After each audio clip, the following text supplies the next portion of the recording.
এক দরবেশ সে একবার এক বট গাছের তলায় বসিয়া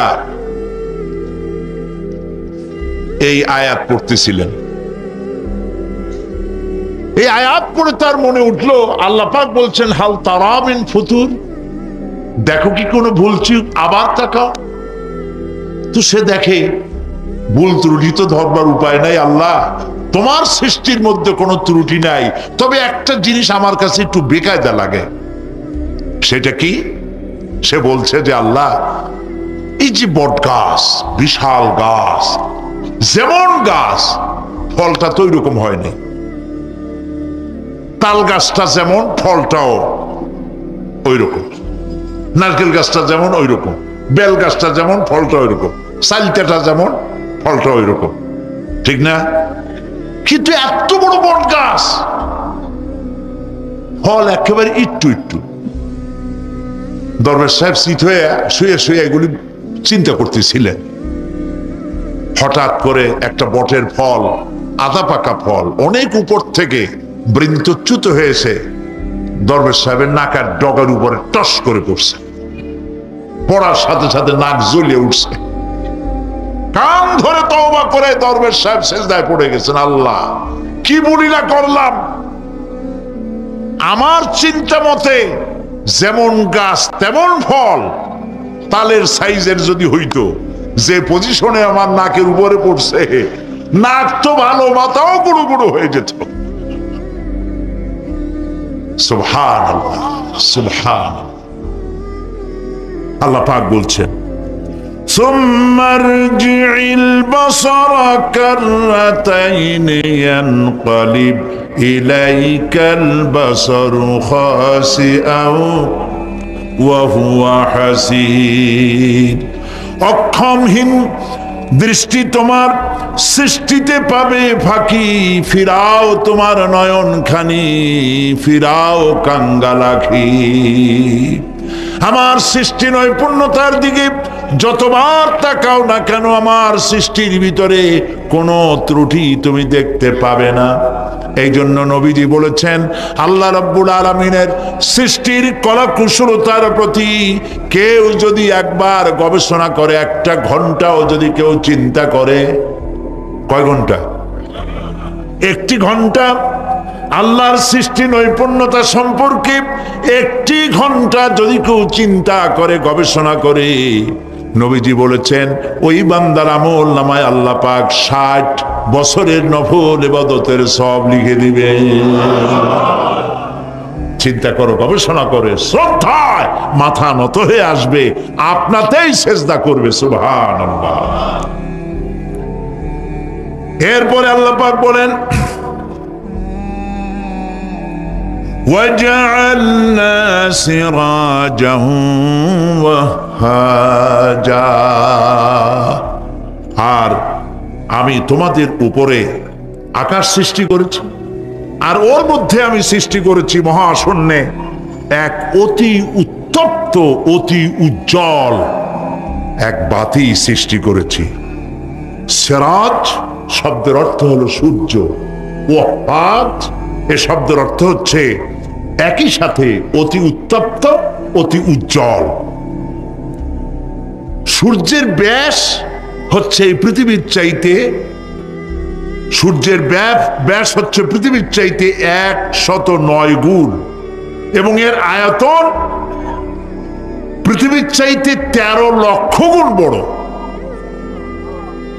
আর দূরত্ব হচ্ছে পৃথিবীর মাটি থেকে 9,30,00,000 মাইল ব্যবধানে এই সূর্যকে আল্লাহ পাক স্থাপন করেছেন। এই সূর্যের মধ্যে যেমন রয়েছে তাপ, আবার তেমন রয়েছে আলট্রা ভায়োলেট রে। সূর্যের মধ্যে অনেক কিছু আছে, এখনো বিজ্ঞানীরা তা আবিষ্কার করতে পারে নাই। এর মধ্যে কল্যাণধর্মী জিনিসও আছে এবং অকল্যাণ জাতীয় কিছু জিনিস আছে। সেটা কি কারণে, সেটা আল্লাহ ভালো জানেন, আমরা জানি না। আমরা মনে করি অকল্যাণ, আল্লাহ জানেন ওর মধ্যে কি কল্যাণ আছে। যেমন সাপের বিষ, আমরা সাপ দেখলেই মারি, কিন্তু সাপ আপনাকে ক্ষতি না করলে আপনি মারবেন কেন? আর যদি ক্ষতি করার মনে হয়, ক্ষতির মতো মনে হয়, মেরে ফেলে দিয়ে। এটা বলা হয়েছে হাদিস শরীফে, ক্ষতিকর মনে হলে মেরে ফেলে দিয়েন। কিন্তু সাপ তার বিষের মধ্যে মানুষের জীবন রক্ষাকারী ওষুধ সাপের বিষ দিয়েই তৈরি হয়। সূর্যের মধ্যে অকল্যাণ ধর্মিক যা আছে সেটা কেন ওইটা আমরা জানি না। এখন অকল্যাণ ধর্মী যে জিনিসটাকে বিজ্ঞানীরা মনে করেন সেটার নাম হলো আলট্রা ভায়োলেট রে, অতি বেগুনি রশ্মি। এই অতি বেগুনি রশ্মি এটার অ্যাকশন হচ্ছে এই যে প্রাণী জগতের মধ্যে যদি এটা লাগে, এসে পড়ে, পৃথিবীতে যদি স্পর্শ করে, তাহলে ক্যান্সার সহ নানাবিধ দুরারোগ্য ব্যাধিতে গোটা পৃথিবী ছড়িয়ে পড়বে। ওই আল্ট্রাভায়োলেট রে যাতে পৃথিবীর মাটি স্পর্শ করতে না পারে, সেজন্য আল্লাহ রাব্বুল আলামিন ওজোন স্তর তৈরি করেছেন। OZONE, ওজোন স্তর তৈরি করা আছে যাতে করে ওই রেটা পাস করতে না পারে। সেই রেতে বিজ্ঞানীরা লক্ষ্য করেছে, রেতে ফাটল ধরেছে। সূর্য কত দূরে? 9,30,00,000 মাইল দূরে। মানুষেরা, বিজ্ঞানীরা টের পেয়েছে যে ওজোন স্তরে ফাটল ধরেছে। সুবহানাল্লাহ। আল্লাহ পাক বলছেন, ওমা উতীতুম মিনাল ইলমি ইল্লা কালিলা, তোমাদেরকে খুব সামান্যতম জ্ঞান আমি দান করেছি। সামান্য জ্ঞান দিয়ে গেছে কদ্দূর দেখেন। সুবহানাল্লাহ বলেন। চিন্তায় শ্রদ্ধায় মাথা নত হয়ে আসবে। এগুলি যদি হয় সাধারণ জ্ঞান, ছোট্ট জ্ঞান, সামান্যতম জ্ঞান, তাহলে আমার আল্লাহ সুবহানাহু ওয়া তাআলার জ্ঞান কত অসীম, কত অনন্ত, কত চিরন্তন। সুবহানাল্লাহ। সে আল্লাহ রাব্বুল আলামিন ওজোন স্তরকে রেখেছেন, ওটা ক্র্যাক করেছে। কেন ক্র্যাক করেছে? ক্র্যাক করেছে এনভায়রনমেন্ট নষ্ট করার কারণে। আমরা গাছ কেটেছি, যত গাছ কেটেছি তত গাছ লাগাই নেই। টেলিভিশনে যে গাছ সম্পর্কিত যে বিজ্ঞাপনগুলি দেওয়া হয়, এগুলি নিছক কোন বিজ্ঞাপনের উদ্দেশ্যে বিজ্ঞাপন নয়, এগুলি বাস্তব। নবী করিম সাল্লাল্লাহু আলাইহি ওয়াসাল্লাম গাছ কাটতে নিষেধ করেছেন। প্রয়োজনে কাটুন, প্রয়োজনে, বিনা প্রয়োজনে আপনি গাছের পাতাও ছিঁড়বেন না, প্রয়োজনে গাছটাও কেটে ফেলতে পারেন। পাতা ছিঁড়বেন না কেন? যেহেতু প্রত্যেকটি পাতা আল্লাহ রাব্বুল আলামিনের জিকির করছে।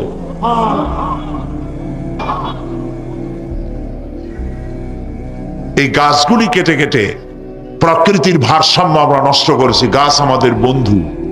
আমরা বাতাস থেকে অক্সিজেন গ্রহণ করি, অক্সিজেনকে কার্বন ডাই অক্সাইড করে ছেড়ে দেই। কার্বন ডাই অক্সাইড হচ্ছে প্রাণী জগতের জন্য বিষ।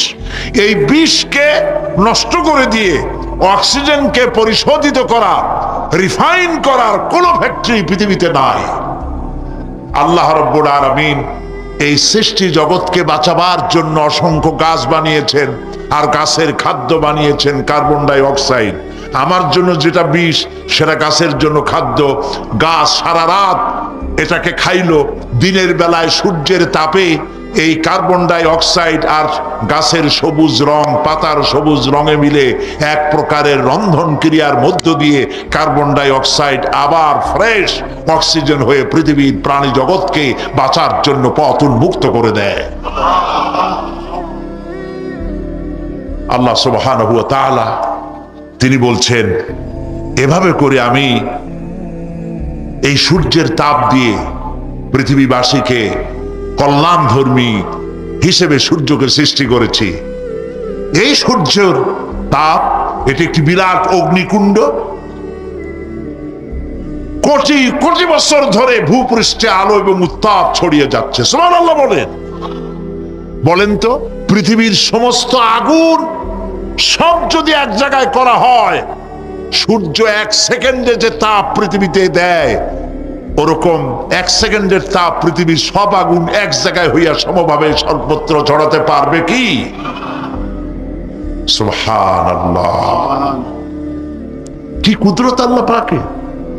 চৈত্র বৈশাখ মাসে আল্লাহ পাক সূর্যের তাপ, এত তাপ দেন, মাথার ঘাম পায়ে পড়তে থাকে। লোকেরা বলে কাঁঠাল পাকা গরম। তাল পাকা গরম। চট্টগ্রামে বলে কিনা। আবার এখন জানুয়ারি মাস, এখন আল্লাহ পাকের এসি প্লান্ট আল্লাহ ছেড়ে দিয়েছেন। সুবহানাল্লাহ।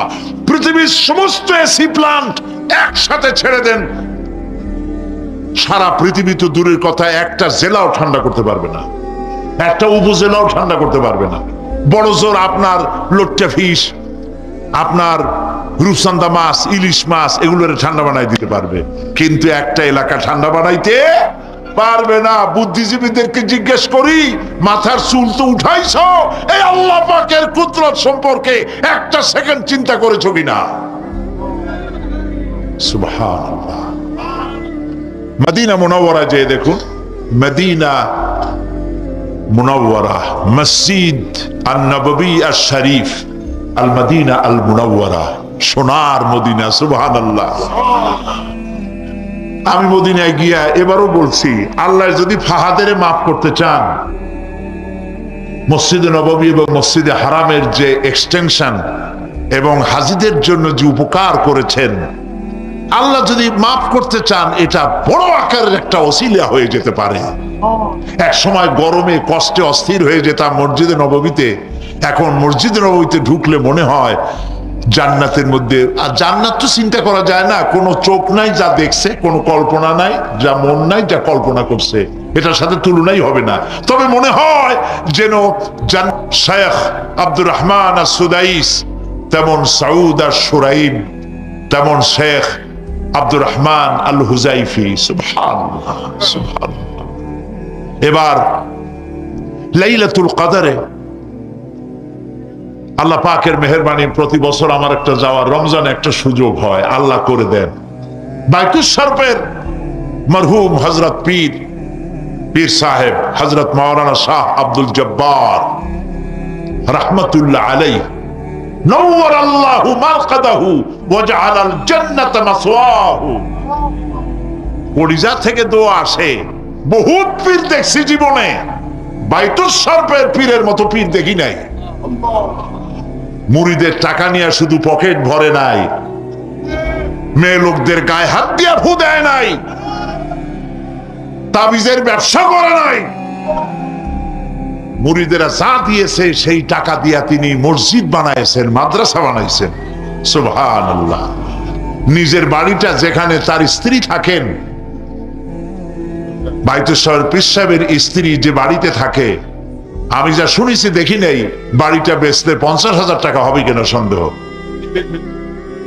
হযরত মাওলানা শামসুদ্দিন সাহেব বলছেন উনি নিজে দেখেছেন। পীর সাহেব আমাকে দাওয়াত দিয়েছেন বহুবার, আমি যাইতে পারিনি। দুই হাতে মানুষের উপকার করতেন, এই জন্য বলছি আমি এরকম দেখি নেই। পীর আমি খারাপ আমি কথা বলবো না, ভালো মন্দ মিলাই আছে। বহুত পীর আছে জামায় পকেট যে কত উনি নিজেও গুনে কুলিতে পারবে না, খালি ঢুকাইতেই থাকে জনমের মতো, বাইরে দেখায় আমি খুব দুনিয়ার সম্পর্কে গাফেল। ঢাকায় যায় দেখবেন সুপার মার্কেট আছে, ট্রান্সপোর্ট বিজনেস আছে, আর বাইতুল শরফের পীর সাহেবের মধু বেচতেন আর আতর বিক্রি করতেন, মধু আর আতর, এগুলো দিয়ে তার জীবিকা নির্বাহ করতেন। সুবহানাল্লাহ। যাকাত সদকা টাকা পয়সা সমানে দিতেন। বাইতুল শরফ পীর সাহেবের কথা আসলো কেন? এই জন্য আসলো, ওই মদিনার কথা মনে পড়ায়। বাইতুল শরফ পীর সাহেবের জামাই মুর্তাজা এখানে ঢাকায় বাড়ি আছে। পীর সাহেব যখন ইন্তেকাল করেন তখন আমি মদিনা শরীফে ছিলাম। সে এসে আমাকে জড়ায় ধরে কাঁদতেছিল আর বলল যে আমার এক বাপ হারাইছি আর এক বাপ পেয়েছি। আমাকে জড়িয়ে ধরে কাঁদতে লাগলো। আমি ওই রাত্রে স্বপ্নে দেখলাম তাহাজ্জুদ পড়ে ঘুমিয়ে আছি মদিনা আল মুনাওয়ারায়, দেখতে পেলাম পীর সাহেব এসেছেন। আমি বেশ কিছু লোকজন নিয়ে বসা, পীর সাহেব এসে হাজির হয়েছেন। আমি দাঁড়িয়ে গেলাম, কোলাকুলি করলাম। তিনি বসলেন না, কোনো কথাও বললেন না, শুধু যাওয়ার সময় বললেন আমাকে ভুলবেন না। আমি সত্যিই তাকে ভুলি নাই। কলিজার সবটুকুন দরদ নিয়ে তার জন্য দোয়া আসে, যেহেতু তিনি মানবতার কল্যাণের জন্য কাজ করেছেন। তার জামাই মুর্তজা আমাকে মদিনা শরীফে থাকা, যাতায়াত ইত্যাদির ব্যবস্থা করেছিল, সেই জন্য কথাগুলি এলো। আমি দোয়া করি তার জন্য আল্লাহ পাক তাকে হালাল রুজি কামাবার তৌফিক দান করুন এবং মদিনা শরীফে থাকার জন্য আল্লাহ পাক ন্যাশনালিটি দান করে দিন। প্রিয় ভাই সব, এতগুলি কথা বলার কারণেই যে আপনাদের যখন টাকা পয়সা হবে রমজানে যাবেন। নবী করিম সাল্লাল্লাহু আলাইহি ওয়াসাল্লাম বলেছেন, রমজান মুবারকে যে ব্যক্তি উমরা করলো সেজন্য আমার সাথে হজ আদায় করলো। মসজিদে হারামে এবার লাইলাতুল কদর 26 দিবগত রাত।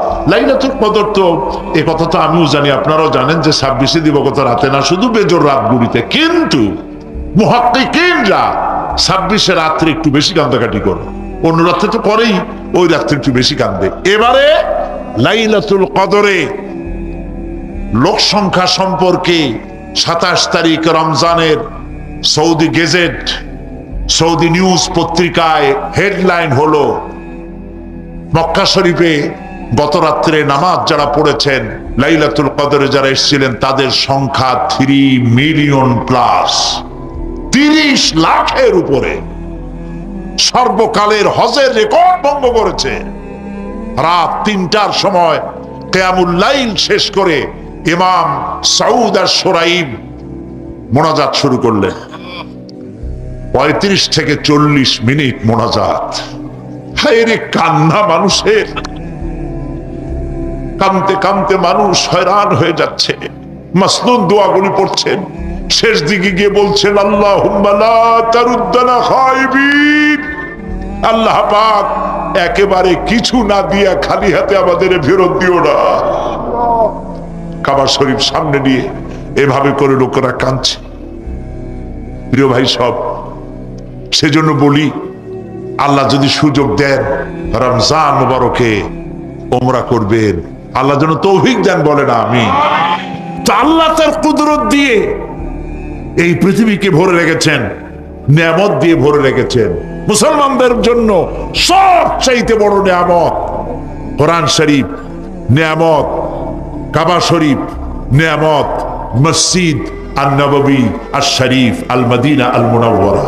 সুবহানাল্লাহ, সবাই বলেন সুবহানাল্লাহ। প্রিয় ভাই সব, রাত বোধহয় বেশি হয়ে যাচ্ছে, তো আমি যে পর্যন্ত পড়েছি তাতে আর 2টি আয়াত বাকি আছে, শেষ করে দেই। রাগ করতেছেন না তো?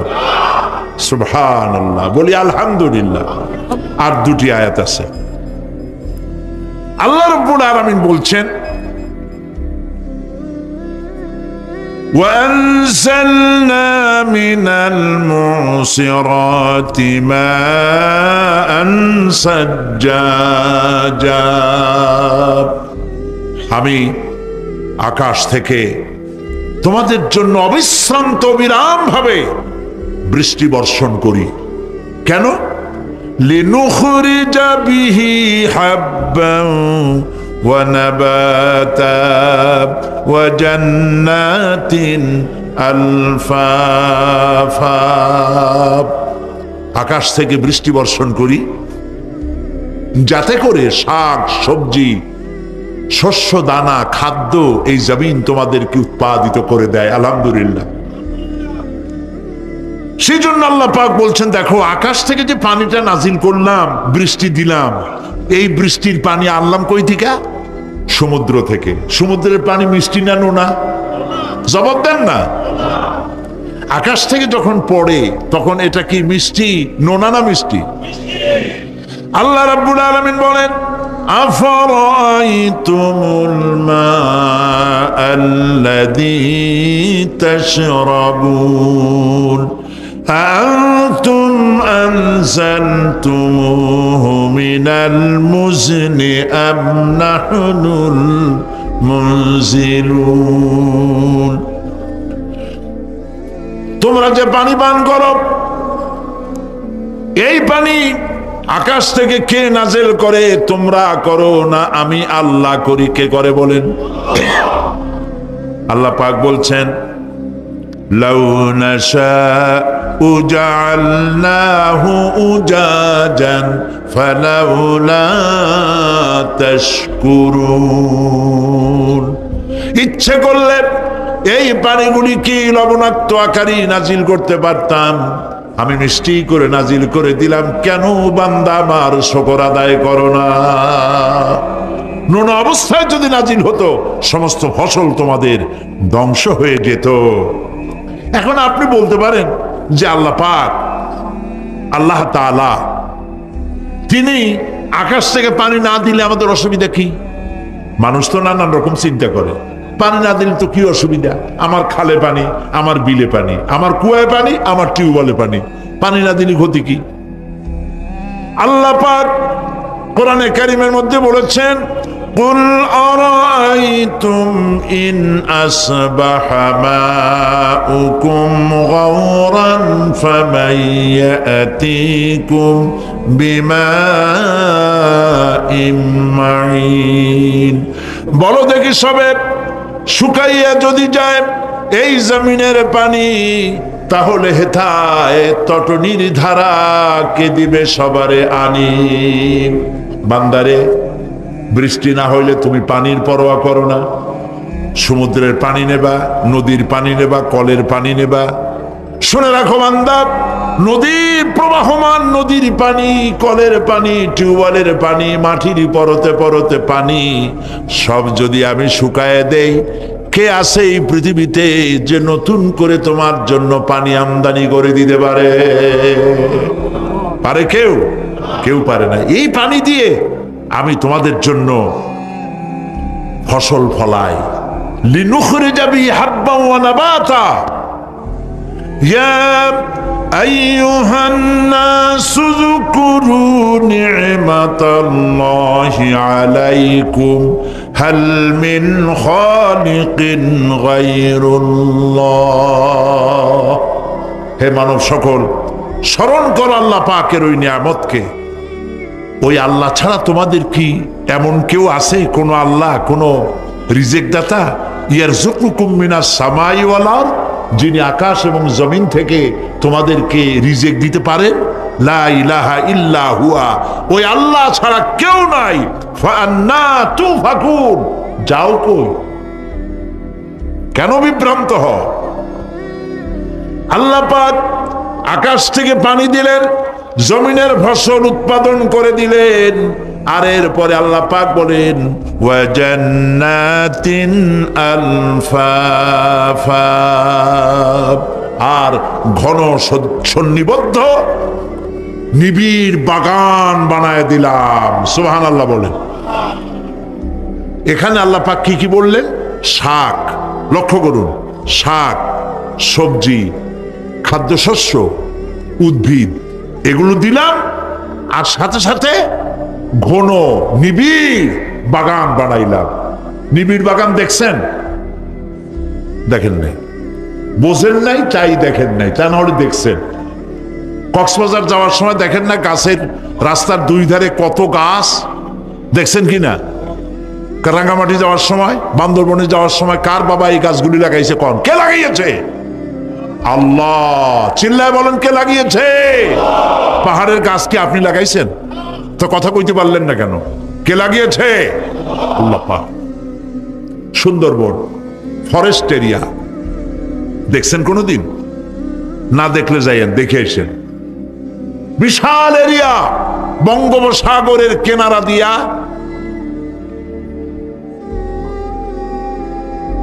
খুলনা, সাতক্ষীরা, এই বিরাট অঞ্চল, বরিশাল, খুলনা, সাতক্ষীরা, পটুয়াখালী, বিরাট এরিয়া নিয়ে রয়েছে সুন্দরবন।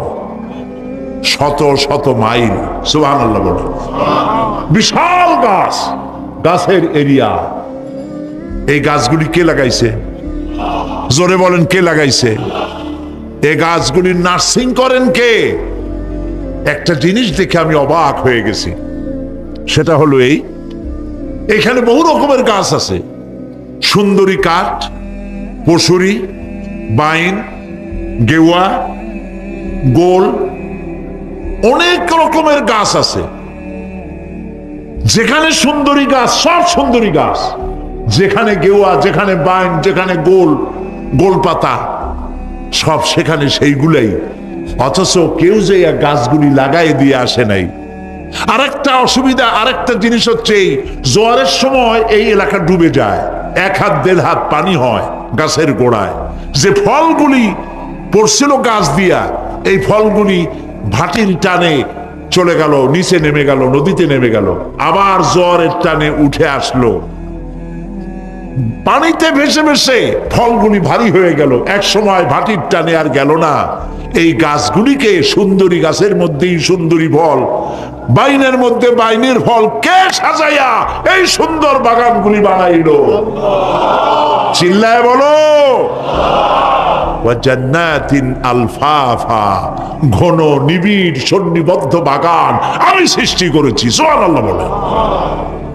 এই গাছগুলি মানুষেরা জন্মের খাওয়া খায়। বন বিভাগে যারা দায়িত্বে থাকে মনে করে শ্বশুরের লাগানো গাছ, বাজানের লাগানো গাছ, সমানে কাটে চোরের মতো বিক্রি করে।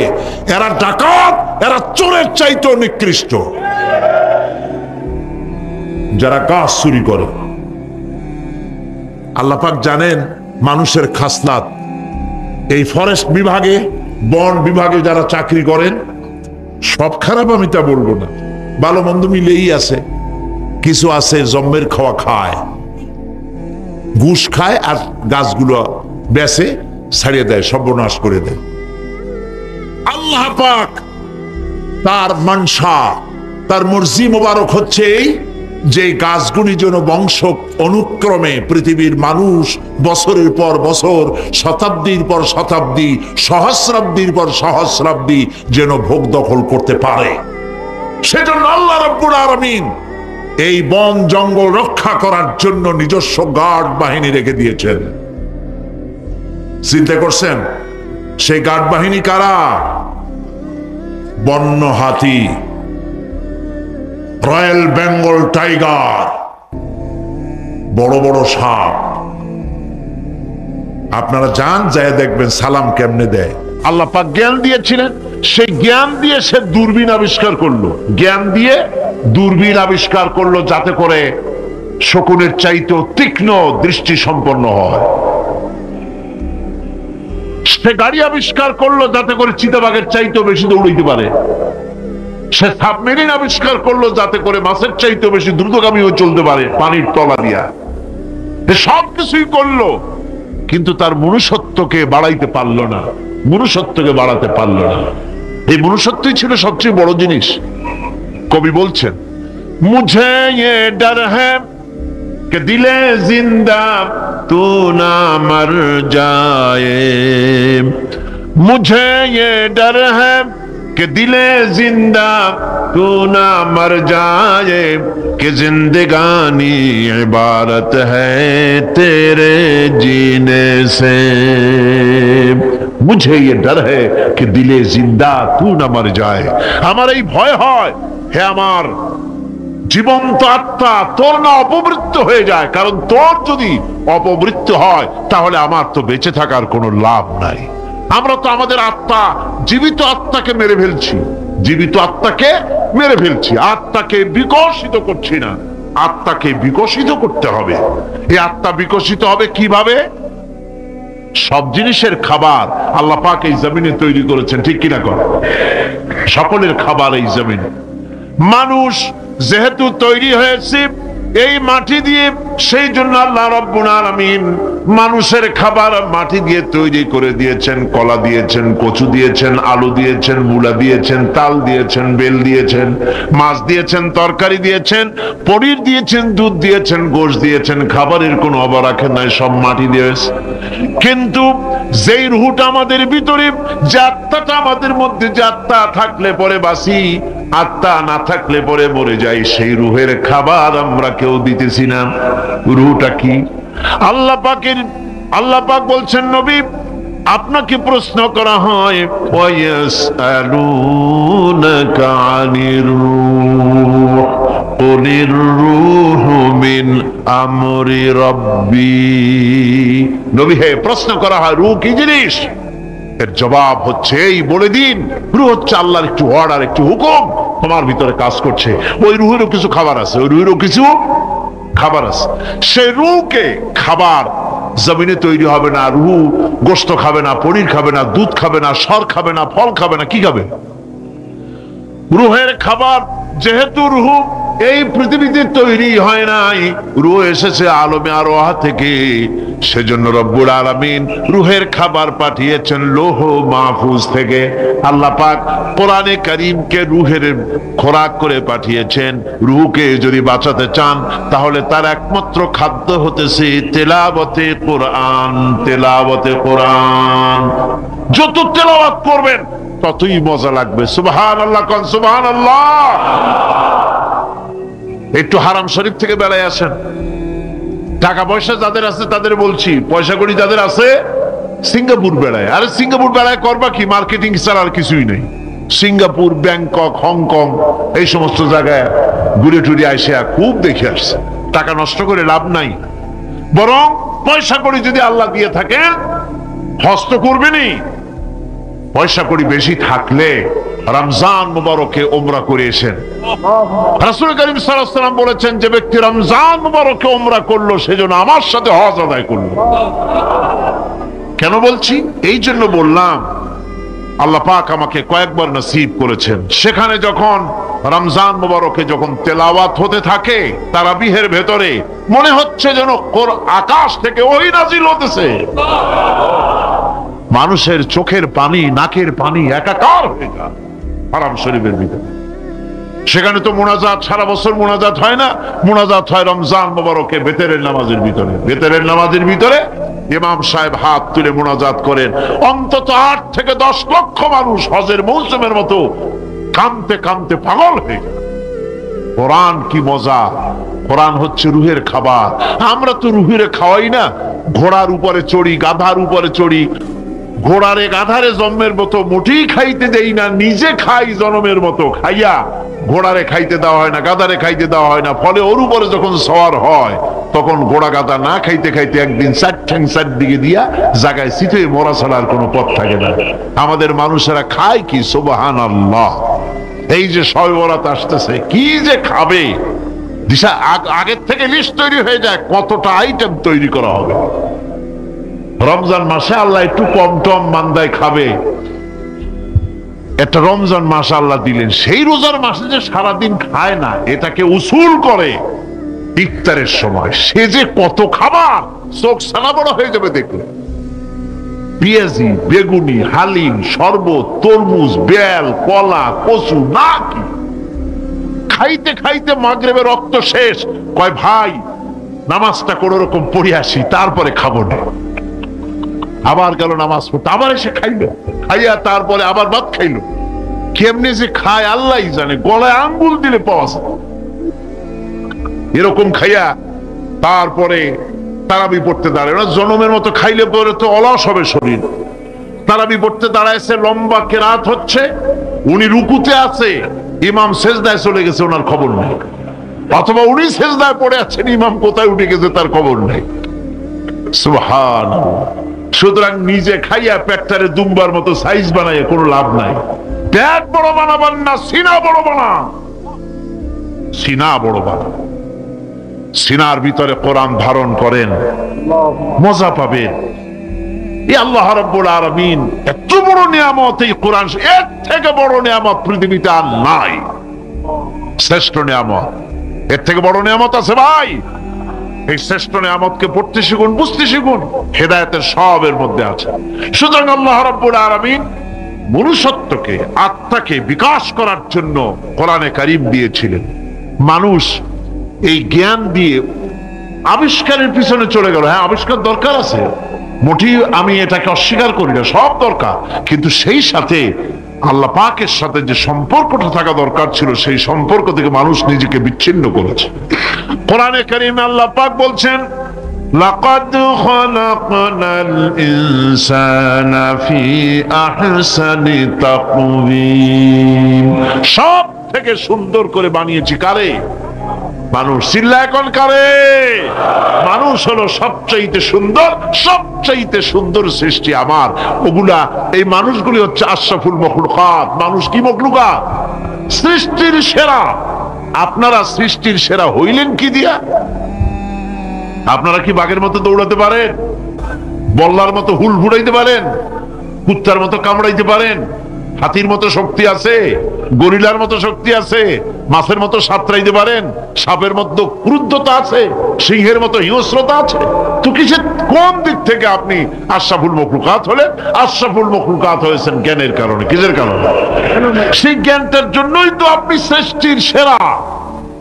এই সৃষ্টির সেরা মানুষ, সুন্দর মানুষ, এই মানুষগুলি ثم رددناه في أسفل سافلين ثم رددناه أسفل سافلين। এই মানুষ নিচে নামতে নামতে এত নিচে নামে, শয়তান অবাক হয়ে গালে হাত দিয়া নিচের দিকে তাকাইয়া দেখে আর চিন্তা করে এর দূর নামলো কেমনে। শয়তান অবাক হয়ে যায় মানুষের অবস্থা দেখে। আজ America, British parliament, American parliament আইন পাশ করে পুরুষে পুরুষে বিবাহ জায়েজ করে দিয়েছে সেখানে। নাউযুবিল্লাহি মিন যালিক। শয়তানের চাইতে নিকৃষ্ট। শয়তান ওই সব কাম জানেও না, বোঝেও না। শয়তান তো ভালো, কুত্তাও জানে না, ঠিক কিনা কন? কুকুরেও সমকামিতা করে না, শুয়োরেও করে না, গাধায়ও করে না। মানুষ কোথায় নামছে? এই মানুষ সৃষ্টির সেরা বানিয়েছিলাম, শয়তানের চাইতে নিকৃষ্ট হয়ে গেল। আল্লাহ পাক বলেন, ইল্লাল্লাযীনা আমানু ওয়া আমিলুস সালিহাতি ফালাহুম আজরুন গায়রু মামনুন। কিন্তু যারা ঈমান এনেছে, আমলে সালেহ করেছে, তাদের জন্য রয়েছে অপুরন্ত পুরস্কার। এই অপুরন্ত পুরস্কার আল্লাহ রাব্বুল আলামিন দান করবেন যারা নাকি মুমিন বান্দা, যারা নাকি ইবাদত করবে তাদের জন্য। আমি আপনাদেরকে বলতেছিলাম যে ইবাদত গোলামি অর্থে, এর গোলামির পূর্ণ অর্থ সেটা হচ্ছে যে ব্যক্তি, পরিবার, সমাজ ও রাষ্ট্র, জীবনের সকল ক্ষেত্রে গোলামি করতে হবে কার? আল্লাহ পাকে। এই ইবাদত শব্দটাকে কোরআনে কারিমে কয়েকটা অর্থে ব্যবহার করা হয়েছে। সে অর্থগুলি আমাদের জানা দরকার। যেমন ইবাদত এবং দাসত্ব অর্থে আল্লাহ পাক বলছেন, ثم أرسلنا موسى وأخاه هارون بآياتنا وسلطان مبين। অতঃপর মূসা এবং তার ভাই হারুনকে আমার নিদর্শন দিয়ে তাদেরকে সুস্পষ্ট রূপে প্রমাণ সহ ফেরাউন এবং তার সভাসদের কাছে আমি পাঠিয়ে দিলাম। তারা যখন তাদের কাছে গিয়ে দ্বীনের দাওয়াত দিল, তখন তারা কি বলল? ফাকালু আনুমিনু লিবাশারাইনি মিসলিনা ওয়া কওমুহুমা লানা আবিদুন। আমি যখন তাদেরকে পাঠালাম, তারা যখন দ্বীনের দাওয়াত দিলেন, ইবাদতের দাওয়াত দিলেন, তখন তারা বলল, আমরা কি এমন আমাদেরই মতো দুজন মানুষের আনুগত্য করব? এখানে আবেদুন অর্থাৎ দাসত্ব, আমরা কি তার দাসত্ব করব? এই দাসত্ব একমাত্র আল্লাহরই হতে পারে, আর কারো হতে পারে না। সেজন্য কোরআনে কারীম অন্যত্র বলছে, ইয়া আইয়ুহাল্লাযীনা আমানু কুলু মিন তাইয়্যিবাতি মা রাযাকনাকুম ওয়াশকুরু লিল্লাহি ইন কুনতুম ইয়্যাহু তা'বুদুন। হে ঈমানদারেরা, তোমরা যদি আমার ইবাদত করো, তবে আমি তোমাদেরকে যে সব পবিত্র জিনিস দান করেছি তা খাও এবং আল্লাহর শুকর আদায় করো। তো ইবাদত আল্লাহ পাকের করলে আল্লাহ পাক তাদেরকে খেতে দিবেন, পড়তে দিবেন, সবকিছু আল্লাহ পাক করে দিবেন। তো আল্লাহ পাকের ইবাদত করতে হবে, আল্লাহ পাকের উপর ঈমান আনতে হবে, আর তাগুতকে অস্বীকার করতে হবে। অন্য আরেকটি আয়াতে কথাটা এভাবে এসেছে, فَمَن يَكْفُرْ بِالطَّاغُوتِ وَيُؤْمِن بِاللَّهِ فَقَدِ اسْتَمْسَكَ بِالْعُرْوَةِ الْوُثْقَى لَا انفِصَامَ لَهَا وَاللَّهُ سَمِيعٌ عَلِيمٌ فَمَن يَكْفُرْ بِالطَّاغُوتِ, যে ব্যক্তি তাগুত অস্বীকার করলো, ওয়ায়ুমিন বিল্লাহ, এবং আল্লাহর উপর ঈমান এনেছে, ফাকাদ ইসতামসাকা বিল উরওয়াতিল উসকা, সে এমন এক মহান অবলম্বন ধারণ করলো যে কোনো জিনিসই তাকে বিচ্ছিন্ন করে দিতে পারবে না। এমন এক মহান অবলম্বন ধারণ করেছে। সুতরাং আল্লাহর উপর ঈমান আনতে হবে, তাগুতকে অস্বীকার করতে হবে। ইবাদত জীবনের সকল ক্ষেত্রে করতে হবে কার? আল্লাহ পাক। কোরআনে কারীম বলছে, এর আগে আমি প্রথমে শুনিয়েছি, সমস্ত নবীরা, আম্বিয়া আলাইহিস সালাম, তারা তার নিজের জাতিকে গোলামির জন্য দাওয়াত দিয়েছেন। আল্লাহ পাকের বলেছেন, আমার জাতি, একমাত্র নবী মুহাম্মদ রাসূলুল্লাহ সাল্লাল্লাহু আলাইহি ওয়াসাল্লাম আমার জাতি, তিনি বলেন নাই। তাকে দিয়ে আল্লাহ পাক বলেছেন, ইয়া আইয়ুহান নাসু উবুদু রাব্বাকুমুল্লাযী খালাকাকুম ওয়াল্লাযীনা মিন ক্বাবলিকুম লাআল্লাকুম তাত্তাকুন। ইয়া আইয়ুহান নাসু উবুদু রাব্বাকুমুল্লাযী খালাকাকুম, রাব্বাকুম উবুদু রাব্বাকুম আয় আতিউ রাব্বাকুম, গোলামি করো, আনুগত্য করো, দাসত্ব করো তোমার সেই প্রভুর, সেই রবের, যিনি তোমাকে সৃষ্টি করেছেন। তার আনুগত্য জীবনের সব ক্ষেত্রে করো। এক জায়গায় করলে হবে না, সব জায়গায় করলে হবে। আগামী রাত্রিটা হচ্ছে শবে বরাত, তাই না? বোঝেন নাকি বোঝেন না? আগামী রাত্রিটাই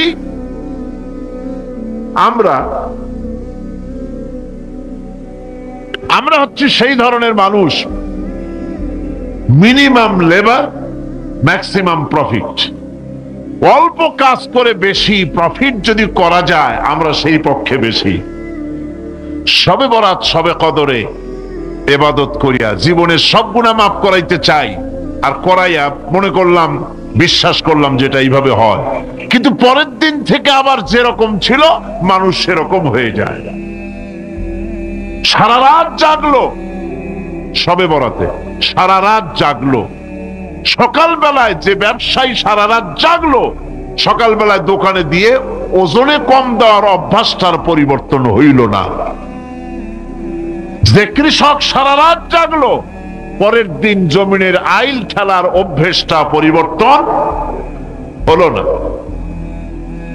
যে ব্যক্তি মিথ্যে কথা বলতো, চুরি করত, ডাকাতি করত, যে অফিসার সারা রাত জেগেছেন, পরের দিন অফিসে গিয়ে তার ঘুষ খাওয়ার বদভ্যাস থেকে তিনি নিজেকে বিরত রাখতে পারেননি। তাহলে এই শবে বরাত করে রাত জেগে ফায়দা কতটুকুন ফায়দা? হ্যাঁ, ফায়দা কিছু আছে, ফায়দা আছে। সেটা হলো পায়াস খাওয়া, সেটা হলো গোশত খাওয়া, রুটি খাওয়া, এই ফায়দা তো হবেই, এগুলি হয়। কিন্তু আপনার মূল ফায়দা হবে কি করে যদি আপনার অভ্যাসের পরিবর্তন না হয়? কথা বোঝেন কিনা? কথা বোঝেন কিনা? মূল অভ্যাসের তো পরিবর্তন করতে হবে। একজন মাঠে মাঠে ঘুরছে, আর এক পাগল এসে জিজ্ঞেস করছে, ঘুরছো কেন? ঘুরবো না, আগামীকাল কোরবানির দিন, গরু তালাশ করতেছি, গরু পাচ্ছি না, বাজারে টাজারে ঘুরলাম, আবার আর এক বাজারে যাচ্ছি। আরে বাজারে বাজারে গরু কেন? মাঠে কত গরু আছে, একটা ধরে জবাই দিলেই তো হয়। লোকটি বলছে, দেখো পরের গরু জবাই দিলে তা তো গোনা হবে। কয় না, তুমি অঙ্ক বোঝো না। গরু জারি হোক, কোরবানির দিনে গরু জবাহ যদি করো তাহলে সব তো একটা হবে। কোরবানি উপলক্ষে জবাহ করছে, একটা সব পাবা না? তো কোরবানির জন্য একটা সব হবে, আর চুরির জন্য অবশ্যই একটা পাপ হবে। কোরবানি যখন দিবা তো কোরবানির সব আর চুরির পাপ ভগ্নাংশের মতো কাটাকাটি হয়ে যাবে, গোশত খাবা ফাও। তো মানুষের অবস্থা তো তাই হয়েছে। মানুষের অবস্থা হয়েছে শবে বরাতে সারা রাত জাগবো, কান্দাকাটি করব, ফাও ফাও গুনাহ মাফ হয়ে যাবে, আর গোশত রুটি তো আসেই, যদ্দূর পারলাম খাইলাম। পরের দিন ডু ফুর্তি, নো চিন্তা। নাউযুবিল্লাহি মিন যালিক। এই কান্দারও দাম নাই, আর এই ধরনের রাত জাগারও দাম নাই, এই ধরনের ইবাদত করেও দাম নাই। ইবাদতটা হচ্ছে জীবনের সব ক্ষেত্রে ইবাদত করতে হবে। ইবাদত সম্পর্কে মিস ইন্টারপ্রিটেশন যেটা এসেছে, ভুল অর্থ যেটা এসেছে, সেই ভুল অর্থের কারণে মানুষ শুধু মনে করে নামাজ, রোজা, হজ, যাকাতই শুধু ইবাদত না। ইবাদত হচ্ছে জীবনের সকল ক্ষেত্রে গোলামিটা হতে হবে আল্লাহ পাকের সব জায়গায়। পার্লামেন্টে গোলামি হবে কার? কোর্ট কাছারিতে কার? অফিস আদালতে কার? স্কুলে কলেজে কার? খেতে খামারে কার? রান্নাঘরে, নিজের ঘরে, পরিবারে, সব জায়গায় আনুগত্য কার? কেবলমাত্র আল্লাহ সুবহানাহু ওয়া তাআলার হুকুম অনুযায়ী জীবন পালন করার নামই হচ্ছে ইবাদত। এই ইবাদত, নামাজ পড়ার নাম ইবাদত, নামাজ না পড়ার নামও ইবাদত। রোজা রাখার নাম ইবাদত, রোজা না রাখাও ইবাদত। এখন আপনারা বলতে পারেন যেটা ঠিক, কি আশ্চর্য কথা শুনাইলেন, নামাজ পড়া তো ইবাদত, নামাজ না পড়া আবার কোন দেশে ইবাদত? রোজা রাখা তো ইবাদত, রোজা না রাখা কোন দেশে ইবাদত? মূল কথা হচ্ছে 5 ওয়াক্ত নামাজ সময় মতো পড়বেন, তা তো আপনার ইবাদত হবে। কিন্তু সূর্য উদয়ের সময়, সূর্য ঠিক মাথার উপরে থাকার সময়, সূর্য ঠিক অস্তগামী হওয়ার সময় নামাজ পড়া জায়েজ নাই, সেজদা করা জায়েজ নাই, হারাম করা হয়েছে। সুতরাং এই 3 সময় নামাজ না পড়াটাই ইবাদত। সারা বছর রোজা রাখবেন, ইবাদত হবে। কিন্তু 2 ঈদের 5 দিন রোজা রাখা হারাম করা হয়েছে, ওই 5 দিন রোজা না রাখাটাই, তার অর্থ হলো জীবনের সমস্ত কাজটাই হলো ইবাদত হবে, যদি মুসলমান আল্লাহর হুকুম মাফিক তার জীবনকে পরিচালনা করে। আপনার চোখের চাহনিটাও তো ইবাদত হবে। সুবহানাল্লাহ। এই চোখ দিয়ে গুনাহ কামাই করা যাবে, আবার এই চোখ দিয়ে সওয়াব কামাই করা যাবে। যদি কোনো সন্তান তার মা বাপের দিকে ভক্তির নজরে, মহব্বতের নজরে যদি তাকায়, নবীজি বলেছেন একটা কবুল নফল হজের সওয়াব আমলনামায় লেখা যাবে। বিশাল আকাশের মালিক, বিস্তীর্ণ এ জমিনের মালিক, সাগর মহাসাগর, পাহাড় পর্বত, নদ নদী, মরুভূমি, সাগর নগর, কুল কায়নাতের মালিক আল্লাহ পাকের দরবারে বিনীতভাবে শুকরিয়া আদায় করে নিলাম। তা না হলে এই ঠান্ডা উপেক্ষা করে এ মাহফিলে আসা আদৌ সম্ভবপর ছিল না। ঠিক কিনা বলেন? চেষ্টা করুক তো বাংলাদেশের রাজনৈতিক দলগুলি একত্রিত হয়ে এই রাতের বেলায় বিরিয়ানি খাওয়াবার নাম করিয়াও এই লোকগুলি একত্রিত করতে পারে কিনা।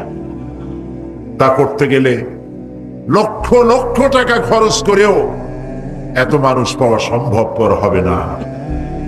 কারণ মানুষ খাওয়ার পাগল না, মানুষ পেটের খাদ্য দেওয়ার পাগল না, মানুষ রুহের খোরাক পাওয়ার জন্য পাগল। সেই রুহের খোরাকের নাম কোরআন। কোরআন, কোরআন। দেহ তৈরি হয়েছে মাটি দিয়ে, দেহ তৈরি হয়েছে মাটি দিয়ে, আর দেহের খাদ্য আল্লাহ তৈরি করেছেন মাটিতে। কচু, কপি, শাক, সবজি, খাদ্যশস্য সব মাটির তৈরি। যেহেতু দেহ মাটির, খাদ্য মাটি। কিন্তু আমার ভেতরে একটা জিনিস আছে যেটা না থাকলে আমি বাঁচি না। সেটার নাম কি? রূহ। কোত্থেকে এলো এই রূহ? আল্লাহ রাব্বুল আলামিন কোরআনে কারিমে বলছেন, ওয়ায়াসআলুনাকা আনির রূহ কুলির রূহু মিন আমরি রাব্বি। নবী হে, আপনাকে প্রশ্ন করা হয় রূহ কি জিনিস? বলুন, এটি আল্লাহর হুকুম, বই আর কিছুই নয়। এই যে রূহ আমার ভেতরে আছে বলে আমি বাঁচি, না থাকলে মরে যায়। এই রূহটাকে খাবার দিতে হয়। সে রূহের খাবার কি? Biryani, pulao, zarda, kebab, Chinese, any food, any fruits, কিচ্ছু না। দেহ যেহেতু তৈরি পৃথিবীর মাটি দিয়ে, তাই খাদ্য তৈরি হয়েছে পৃথিবীর মাটি দিয়ে। আর যেহেতু রূহ এই পৃথিবীর নয়, এসেছে আলমে আরওয়াহ থেকে, সেই জন্য রূহের খাদ্য পরিবেশন করেছেন আল্লাহ পাক আলমে আরওয়াহের লোহে মাহফুজ থেকে রূহের খাদ্য পেশ করে দিয়েছেন। সেই রূহের খাদ্যের নাম তেলাওয়াতে কোরআন, তেলাওয়াতে কোরআন, তেলাওয়াতে কোরআন। আলহামদুলিল্লাহ। কোরআন যেটি আপনাদের সামনে রয়েছে, এটি গতানুগতিক ভাবে কোন ধর্মগ্রন্থের নাম নয়।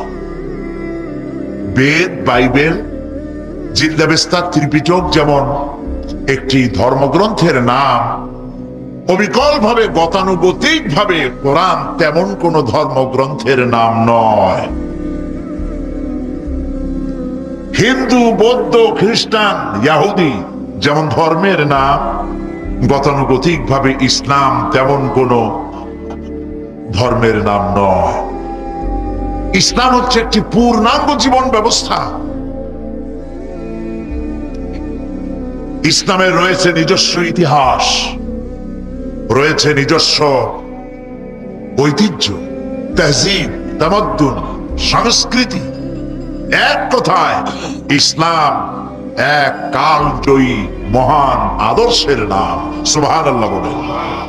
মানুষের যা প্রয়োজন সবকিছু কোরআনে কারীমের মধ্যে আল্লাহ পাক সন্নিবেশিত করে দিয়েছেন। জোরে কোন সুবহানাল্লাহি ওয়া বিহামদিহি। আমার ভাইয়েরা, কোরআন এর পরিচয়ের কথা বলতেছিলাম। আল্লাহ পাক কি কোরআন আমাদের শিখালেন, কোন কোরআন আমাদের শিখিয়েছেন, সেই কোরআনের পরিচিতি আপনাদের সামনে আমি তুলে ধরতেছি। আমি নিজে না, এবার কোরআন তার পরিচয় নিজেই দেবে। কেউ যদি কোরআনের কাছে জিজ্ঞাসা করে, কোরআন তুমি কোথা থেকে নাজিল হয়েছ, কে তোমাকে নাজিল করেছে, এই প্রশ্ন যদি কেউ কোরআনের কাছে করে, কোরআন নিজেই তার জবাব দিতে পারে কিনা? কোরআন নিজেই বলে, তানজিলাম মিম্মান খালাকাল আরদা ওয়াস সামাওয়াতিল উলা। এ কোরআন নাজিল করেছেন তিনি, যিনি ওই সুউচ্চ আকাশ আর জমিনকে যিনি সৃষ্টি করেছেন, সেই আল্লাহ আমারে নাজিল করেছেন। কোরআনের কাছে কেউ যদি প্রশ্ন করে, ও কোরআন এই পৃথিবীতে নাজিল হওয়ার আগে তুমি কোথায় ছিলে, কেউ যদি প্রশ্ন করে, কোরআনে কারীম নিজে নিজের পরিচয় শোনায়, আমি কোথায় ছিলাম শোনো। বাল হুয়া কুরআনুম মাজিদুন ফি লাওহিন মাহফুজ। বরং এই কিতাব অতীব মর্যাদা সম্পন্ন সুরক্ষিত ফলকে লিপিবদ্ধ ছিল। আমি ছিলাম লোহে মাহফুজে, সেখান থেকে এসেছি। যদি কেউ প্রশ্ন করে, কোরআন কি কোরআন তুমি কার উপরে অবতীর্ণ হয়েছ, জবাব কোরআন নিজেই দেয়, ওয়া আমিনু বিমা নুজিলা আলা মুহাম্মাদ ওয়া হুয়াল হাক্কু মির রাব্বিহিম। ঈমান আনো সেই জিনিসের উপরে যেটা মুহাম্মদ সাল্লাল্লাহু আলাইহি ওয়াসাল্লামের উপর অবতীর্ণ হয়েছে। আবার অন্য আয়াতেও জবাব পাওয়া যায়, তাবারাকাল্লাযী নাযালাল ফুরকানা আলা আবদিহি লিয়াকুনা লিল আলামিনা নাযীরা। অতীব বরকতপূর্ণ মহান সত্তা সেই আল্লাহ রাব্বুল আলামিন, যিনি তার বান্দার পরে ফুরকান অবতীর্ণ করেছেন। সুবহানাল্লাহি ওয়া বিহামদিহি। কোরআনের নাম আমি বলেছিলাম শুধু কোরআন নয়, অনেক নাম আছে। কোরআনের আরেক নাম ফুরকান। কোরআনের আরেক নাম কি? আল ফারকু বাইনাল হাক্কি ওয়াল বাতিল। কোরআন হচ্ছে সেই মহাসত্য যা মিথ্যা এবং সত্যের মধ্যে পার্থক্য সূচিত করে, মঙ্গল এবং অমঙ্গলের মধ্যে পার্থক্য সৃষ্টি করে, যা সত্য এবং মিথ্যার মধ্যে তাফরিকা সৃষ্টি করে, সত্যকে মানুষকে বুঝিয়ে দেয়। তার নাম হচ্ছে ফুরকান। এবার যদি প্রশ্ন করা হয় ও কোরআন, বুঝলাম তুমি লোহে মাহফুজে ছিলে, বুঝলাম তুমি নবীজির উপরে নাজিল হয়েছো, এবার বলো তুমি কোন মাসে নাজিল হয়েছো? তুমি তো আসছিলা প্রথম কোন মাসে নাজিল হয়েছো? এ প্রশ্ন যদি কেউ করে, কোরআন তার জবাবে বলবে শাহরু রমাদান আল্লাযী উনজিলা ফীহিল কুরআন, রমজানের পবিত্র মাসে আমি অবতীর্ণ হয়েছি। সুবহানাল্লাহ। যদি প্রশ্ন করা হয় রমজানে তো আসছো, কিন্তু প্রথম নাজিল হয়েছিল কোন সময়? ওটা কি দিন ছিল না রাত ছিল? কোরআন তার জবাবে বলে ইন্না আনজালনাহু ফী লাইলাতিল কদর, কদরের পবিত্র রাতে আমি এই পৃথিবীতে আমার আগমন ঘটেছিল। যদি প্রশ্ন করা হয় বুঝলাম সবই, কেন নাজিল হয়েছে তুমি? এই পৃথিবীতে তোমার আসার উদ্দেশ্য কি? মূল কাজটা কি? এই প্রশ্ন যদি করা হয়, কোরআনে কারীম তার জবাবে বলে শোনো কেন এসেছি। লিতুখরিজান নাসা মিনাজ-জুলুমাতি ইলান-নূর, আমার মিশন হচ্ছে গোটা বিশ্ব মানবতাকে পঞ্জীভূত জমাট বাঁধা অন্ধকারের ভেতর থেকে টেনে বের করে আলোর সন্ধান দিতে, আলোর দিকে আনার জন্য আমি কোরআন নাজিল হয়েছি। গোটা পৃথিবীর মানুষ আছে অন্ধকারের ভিতরে। কিসের মধ্যে? অন্ধকার কি? অন্ধকার হচ্ছে পুঁজিবাদ, অন্ধকার সমাজতন্ত্র, অন্ধকার ধর্ম নিরপেক্ষতাবাদ, অন্ধকার জাতীয়তাবাদ, মানুষের তৈরি করা যত মতবাদ সব কি? জোরে কোন সবগুলি কি? অন্ধকার। আজকে আসার সময় দেখলাম দেওয়ালে লেখা সমাজতন্ত্র আমরা প্রতিষ্ঠা করে ছাড়ব। চিন্তা করলাম যারা লিখছেন তারা কি পাগল না ছাগল?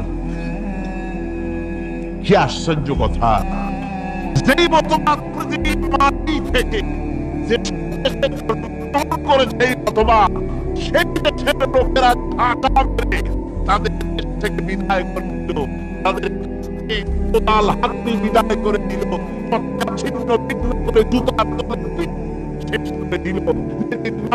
তৈরি করা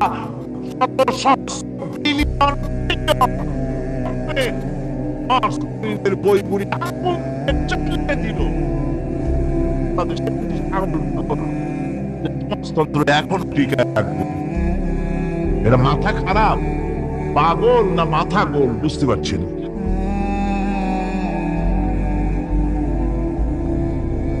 আমার বন্ধুগণ, এগুলি সব অন্ধকার। এই অন্ধকারের ভেতর থেকে মানুষগুলিকে টেনে আনবে কোরআন কিসের দিকে? আলোর দিকে। এবার যদি প্রশ্ন করা হয়, বুঝলাম তুমি অন্ধকার থেকে আলোর দিকে নিয়ে আসবে, আলোর দিকে আসলে পরে ফায়দাটা কি হবে? মূল ফায়দাটা বুঝায় দাও, আসল ফায়দা কি হবে তোমারে যদি মানি?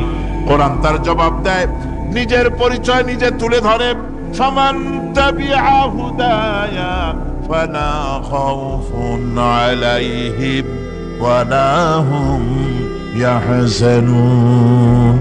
এই কোরআনকে যদি মেনে চলো, এই কোরআনের আইন যদি মানো, সমাজে মানো, ব্যক্তিতে মানো, পরিবারে মানে, রাষ্ট্রে মানো, জীবনের সব ক্ষেত্রে সমস্ত জায়গায় যদি এই কোরআনকে মেনে চলো, ফালা খাউফুন আলাইহিম, তাহলে তোমাদের কোনো ভয় থাকবে না, ওয়ালা হুম ইয়াহজানুন, কোনো চিন্তাও থাকবে না।